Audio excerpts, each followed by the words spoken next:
in Year 10, you learnt how to solve simultaneous equations by graphical, substitution and elimination methods.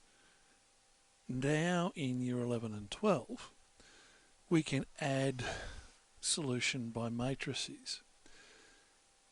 You should already have gone through what matrices are and how they work.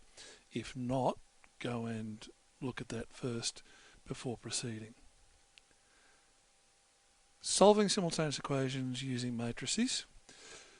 Firstly, we write up the system of equations, ax plus by equals e and cx plus dy equals f, as a combination of matrices. The first matrix we're going to call A, and is the coefficients A, B, C and D, the numbers, if you like, on the left-hand side. Matrix X is the variable matrix, and that has X and Y. And matrix R is the result matrix, and that's E and F. And again, E and F are numbers. There are 3 steps that we need to take in order to solve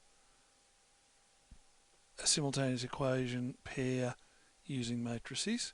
Here are the summarized version of those steps. What we're going to look at on the right is an example of that. So we have the example negative 8x minus 7y equals negative 1 and negative 1x minus 4y equals negative 2. First thing we have to do is convert that into matrices. So we get negative 8, negative 7, negative 1, negative 4, xy, and then negative 1, negative 2. Second step is to find the determinant.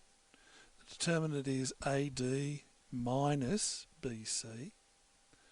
So that gives us negative 8 times negative 1 minus negative 7 times negative 1. That gives us 25. We use that to determine the inverse. And the inverse is this here. We multiply the inverse on the left of both sides of the equation, and that reduces down to xy equals negative 0.4 and 0.6. What we can do is put that in as a coordinate pair. So negative 0.4, 0.6, make sure we close the bracket, and that's correct. If we want to see what that looks like on a graph, go up to the show graph and flip it across, and there, right in the middle, is the blue dot at the intersection point between the 2 equations.